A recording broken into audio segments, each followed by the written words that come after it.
Bapa kami yang di surga, kembali siang hari ini Tuhan, kami mau mendengarkan firman-Mu. Urapi kami yang Bapa untuk mengerti dan memahaminya dengan Roh Kudus-Mu yang suci. Terima kasih Bapa di surga, di dalam nama anak-Mu Yesus Kristus, Tuhan dan Juru Selamat kami. Kami sambut firman-Mu siang hari ini dengan sukacita, dengan urapan Roh Kudus-Mu. Haleluya. Amin. Pembacaan Alkitab siang hari ini terambil dari kitab Kisah Para Rasul pasal 2 ayat 1 hingga dengan ayat yang ke-47. Dan Kisah Rasul pasal 2 ayat 1 hingga dengan ayat yang ke-13 dengan perikop Pentakosta yang berbunyi demikian. Ketika tiba hari Pentakosta, semua orang percaya berkumpul di satu tempat. Tiba-tiba turunlah dari langit suatu bunyi seperti tiupan angin keras yang memenuhi seluruh rumah di mana mereka duduk, dan tampaklah kepada mereka lidah-lidah seperti nyala api yang bertebaran dan hinggap pada mereka masing-masing. Maka penuhlah mereka dengan Roh Kudus, lalu mereka mulai berkata-kata dalam bahasa-bahasa lain, seperti yang diberikan oleh Roh itu kepada mereka untuk mengatakannya. Waktu itu di Yerusalem diam orang-orang Yahudi yang saleh dari segala bangsa di bawah kolong langit.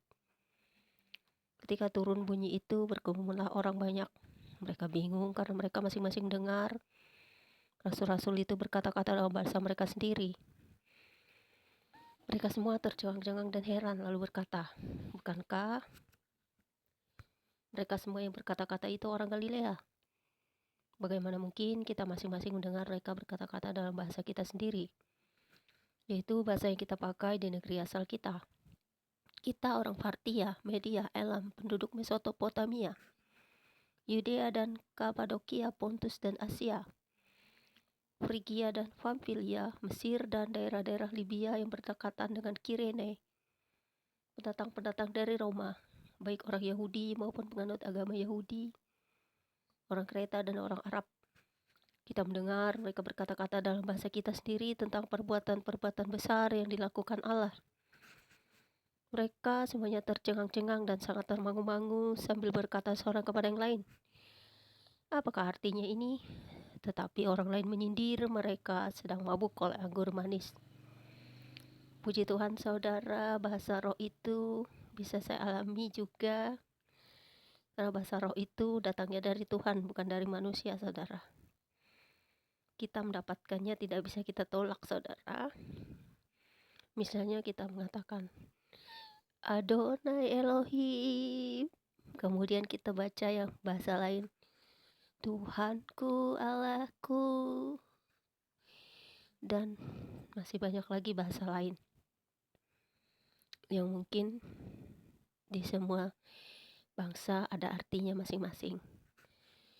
Kemudian Kisah Para Rasul 2 ayat 14 hingga dengan ayat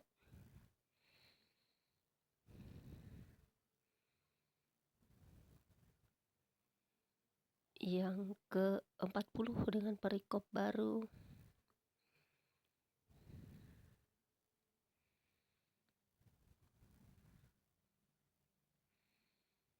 Khotbah Petrus yang berbunyi demikian. Maka bangkitlah Petrus berdiri dengan 11 rasul itu dan dengan suara nyaring ia berkata kepada mereka, "Hai kamu orang Yahudi dan kamu semua yang tinggal di Yerusalem, ketahuilah dan camkanlah perkataanku ini. Orang-orang ini tidak mabuk seperti yang kamu sangka, karena hari baru pukul 9. Tetapi itulah yang difirmankan Allah dengan perantara Nabi Yoel. Akan terjadi pada hari-hari terakhir, demikianlah firman Allah, bahwa aku akan mencurahkan rohku ke atas semua manusia. Maka anak-anakmu laki-laki dan perempuan akan bernubuat, dan teruna-terunamu akan mendapat penglihatan-penglihatan. Dan orang-orangmu yang tua akan mendapat mimpi. Juga ke atas hambaku laki-laki dan perempuan akan kucurahkan rohku pada hari-hari itu. Dan mereka akan bernubuat. Dan aku akan mengadakan mujizat-mujizat di atas di langit dan tanda-tanda di bawah di bumi. Darah dan api dan gumpalan-gumpalan asap. Matahari akan berubah menjadi gelap gulita dan bulan menjadi darah. Sebelum datangnya hari Tuhan, hari yang besar dan mulia itu. Dan barang siapa yang berseru kepada nama Tuhan akan diselamatkan. Hai orang-orang Israel, dengarlah perkataan ini. Yang aku maksudkan ialah Yesus dari Nazaret, seorang yang telah ditentukan Allah dan yang dinyatakan kepadamu dengan kekuatan-kekuatan dan mujizat-mujizat dan tanda-tanda yang dilakukan oleh Allah dengan perantaraan Dia di tengah-tengah kamu. Seperti yang kamu tahu, Dia yang diserahkan Allah menurut maksud dan rencananya telah kamu salibkan dan kamu bunuh oleh tangan bangsa-bangsa durhaka. Tetapi Allah membangkitkan Dia dengan melepaskan Dia dari sengsara maut. Karena tidak mungkin Ia tetap berada dalam kuasa maut itu, sebab Daud berkata tentang Dia, "Aku senantiasa memandang kepada Tuhan karena Ia berdiri di sebelah kananku, aku tidak goyah. Sebab itu hatiku bersukacita dan jiwaku bersorak-sorak, bahkan tubuhku akan diam dengan tentram. Sebab Engkau tidak menyerahkan aku kepada dunia orang mati dan tidak membiarkan orang kudus-Mu melihat kebinasaan. Puji Tuhan. Engkau memberitahukan kepadaku jalan kehidupan. Engkau akan melimpahi aku dengan sukacita di hadapan-Mu." Saudara-saudara, aku boleh berkata-kata dengan terus terang kepadamu tentang Daud, bapa bangsa kita. Ia telah mati dan dikubur, dan kuburannya masih ada pada kita sampai hari ini. Tetapi ia adalah seorang nabi dan ia tahu bahwa Allah telah berjanji kepadanya dengan mengangkat sumpah bahwa ia akan dudukkan seorang dari keturunan Daud sendiri di atas tahtanya. Karena itu ia telah melihat ke depan dan telah berbicara tentang kebangkitan Mesias ketika ia mengatakan bahwa dia tidak ditinggalkan di dalam dunia orang mati dan bahwa dagingnya tidak mengalami kebinasaan. Yesus inilah yang dibangkitkan Allah, dan tentang hal ini kami semua adalah saksi. Dan sesudah ia ditinggikan oleh tangan kanan Allah dan menerima Roh Kudus yang dijanjikan itu, maka dicurahkannya apa yang kamu lihat dan dengar di sini. Sebab bukan Daud yang naik ke sorga, malahan Daud sendiri berkata, "Tuhan telah berfirman kepada Tuanku, duduklah di sebelah kananku, sampai kubuat musuh-musuhmu menjadi tumpuan kakimu." Jadi seluruh kaum Israel harus tahu dengan pasti bahwa Allah telah membuat Yesus yang kamu salibkan itu menjadi Tuhan dan Kristus. Ini ayat paling penting, saudara. Siapa Yesus? Ini bahwa Allah telah membuat Yesus yang kamu salibkan itu menjadi Tuhan dan Kristus. Ketika mereka mendengar hal itu, hati mereka sangat terharu. Lalu mereka bertanya kepada Petrus dan rasul-rasul yang lain, "Apakah yang harus kami perbuat, saudara-saudara?" Jawab Petrus kepada mereka, "Bertobatlah, dan hendaklah kamu masing-masing beri dirimu dibaptis dalam nama Yesus Kristus untuk pengampunan dosamu. Maka kamu akan menerima karunia Roh Kudus. Sebab bagi kamulah janji itu, dan bagi anak-anakmu, dan bagi orang yang masih jauh, yaitu sebanyak yang akan dipanggil oleh Tuhan Allah kita." Dan dengan banyak perkataan lain lagi, ia beri suatu kesaksian yang sungguh-sungguh, dan ia mengecam dan menasihati mereka, katanya, "Berilah dirimu diselamatkan dari angkatan yang jahat ini." Jadi saudara-saudara kita yang seiman itu, yang percaya kepada Yesus Kristus, tidak salah sih sebenarnya. Mau oneness kah, mau Tritunggal kah, jangan saling sesat menyesatkan. Sebab kita ini tidak menyangkal kok. Semuanya adalah karunia itu loh. Kalau hanya dia tahu tentang Yesus Kristus, ya sudah, jalankan saja perintah Tuhan. Kalau dia percaya Tritunggal, ya nggak masalah juga sih. Yang penting kita melakukan perbuatan yang dikehendaki Allah, bukan debat-mendebat ribut soal oneness, Tritunggal, dan sebagainya. Karena itu nggak ada gunanya, saudara. Berdebat sampai mati, bahkan bisa perang gitu, saudara. Jangan seperti itu. Anak-anak Tuhan harusnya bersatu. Karena bisa saja karunia dia hanya melihat Roh Kudus, melihat Yesus Kristus, atau dia mengerti tentang Bapa. Kalau saya sih mengerti ketiganya sih. Saya mengerti Tritunggal, saya juga mengerti oneness, artinya hanya tahu Yesus Kristus. Dan saya juga mengerti Roh Kudus. Jadi semua tentang itu saya mengerti. Makanya saya tidak mau berdebat, saya tidak mau ikut persekutuan dengan siapapun. Karena bagi saya yang penting adalah bagaimana cara hidup saya sebagai orang yang percaya kepada Yesus Kristus, baik kepada sesama manusia juga.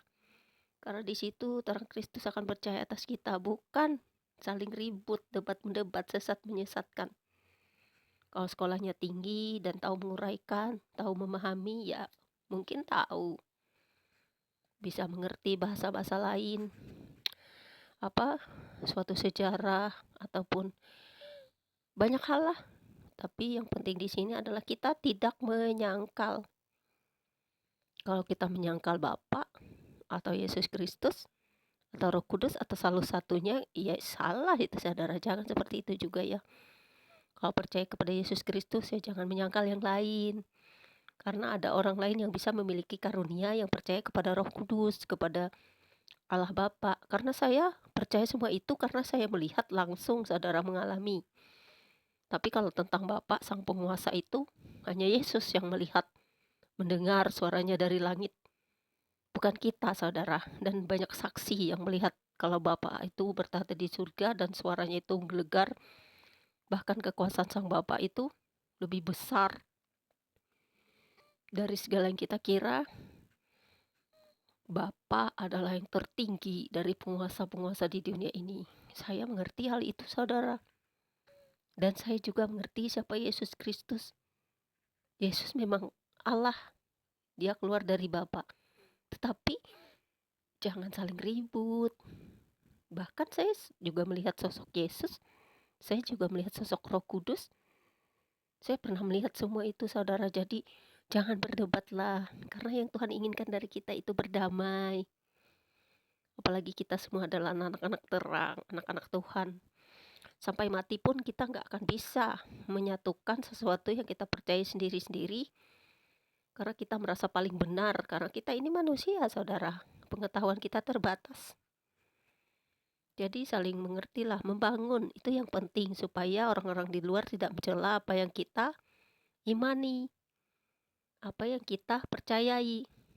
Jadi ada baiknya juga sih memberitakan Injil itu, harusnya bisa juga mengalami. Kalau ya cuma hanya tahu tapi tidak mengalami nggak bisa juga. Tapi ada juga yang mengalami karena dia hanya melihat Tuhan Yesus. Atau tidak tahu tentang Bapa atau tidak tahu juga tentang Roh Kudus. Itu nggak masalah sebenarnya. Yang penting kita melakukan perintah Tuhan, itu yang penting. Oke, Tuhan Yesus berkati. Kemudian Kisah Para Rasul 2 ayat 41 sampai dengan ayat yang ke-47 dengan perikop baru. Cara hidup jemaat yang pertama yang berbunyi demikian. Orang-orang yang menerima perkataannya itu memberi diri dibaptis, dan pada hari itu jumlah mereka bertambah kira-kira 3.000 jiwa. Mereka bertekun dalam pengajaran rasul-rasul dan dalam persekutuan, dan mereka selalu berkumpul untuk memecahkan roti dan berdoa. Maka ketakutanlah mereka semua, sebab rasul-rasul itu mengadakan banyak mujizat dan tanda, dan semua orang yang telah menjadi percaya tetap bersatu. Nah ini kan tetap bersatu, dan segala kepunyaan mereka adalah kepunyaan bersama. Dan selalu ada dari mereka yang menjual harta miliknya lalu bagi-bagikannya kepada semua orang sesuai dengan keperluan masing-masing. Dengan bertekun dan dengan sehati mereka berkumpul tiap-tiap hari dalam bait Allah. Mereka memecahkan roti di rumah masing-masing secara bergilir dan makan bersama-sama dengan gembira dan dengan tulus hati, sambil memuji Allah, dan mereka disukai semua orang. Dan tiap-tiap hari Tuhan menambah jumlah mereka dengan orang yang diselamatkan. Jadi intinya kita itu adalah anak-anak Allah yang telah percaya dan bersatu. Bukan saling ribut, debat, ribut, sesat, menyesatkan. Kalau saya justru belajar dari kalian semua kok. Karena saya sudah melihat dan mengalami. Jadi sekarang saya belajar dari pengajaran-pengajaran. Saya gak mau ribut, saya akan simak baik-baik. Saya akan baca semua isi Alkitab dan semuanya masuk kok di saya. Baik dari penginjil-penginjil, apologet atau pendeta-pendeta yang berkhotbah, semuanya saya saring di dalam pikiran saya sendiri. Dan saya mohon Roh Kudus menerangi saya supaya saya dapat memahami semuanya. Tidak ada maksud saya untuk menjelek-jelekkan orang lain. Yang penting dia itu percaya. Nggak bilang orang yang Tritunggal sesat, dan Tritunggal jangan bilang yang lain sesat kalau dia masih percaya. Kecuali dia bilang kita yang Tritunggal itu sesat, kita yang Oneness itu sesat juga. Nggak boleh seperti itu. Kalau pengetahuannya ataupun imannya hanya di situ, atau pengalaman pribadinya hanya bertemu dengan satu pribadi, ya biarkan saja selama dia bisa memberitakan Injil, selama Tuhan juga berkenan kepadanya dan dia nggak menyimpang, nggak ada tujuan lain, tetapi memberitakan dengan kasih. Oke, Tuhan Yesus berkati. Selamat siang. Semoga Anda dan saya saling mengasihi, memberkati orang lain yang belum percaya. Jangan sesat menyesatkan sesama seiman. Mau bagaimanapun gereja Anda, mau bagaimanapun doktrin Anda, tidak akan bisa membangun tubuh Kristus kalau Anda saling berkelahi, sesat menyesatkan, tidak mau damai. Tapi saya percaya bahwa di semua pertikaian kalian, Tuhan pasti melihat kalian kok, mana yang hatinya tulus dan benar-benar melakukan penginjilan dengan benar, dan juga hidupnya, dan juga bagaimana Tuhan akan mengubah kalian supaya saling mengasihi. Tuhan Yesus berkati. Bapa di surga, terima kasih kami dapat mengerti memahami akan karunia kami masing-masing. Biarlah karunia-karunia roh yang kau berikan, maupun bahasa-bahasa roh yang kami miliki juga akan menjadi talenta yang akan membesarkan namamu. Bukan untuk kami, tapi untuk nama Tuhan. Dan kami pun tidak mau menjual nama Tuhan untuk sesuatu yang menyesatkan saudara kami seiman. Tetapi kami ingin agar semuanya mengenal Tuhan yang benar. Dan kami akan terus belajar satu persatu dari semua mereka untuk menerangi hati dan jiwa kami. Karena firman-Mu adalah kebenaran yang sejati. Terima kasih Bapa di surga, di dalam nama Yesus Kristus. Dan teruslah Roh Kudus-Mu menyertai kami untuk menerangi hati dan jiwa kami dan firman-Mu. Karena firman-Mu akan selalu menjadi kekuatan pelita hidup kami. Amin. Selamat siang menjelang sore. Tuhan Yesus berkati. God bless you all. Jangan lupa subscribe.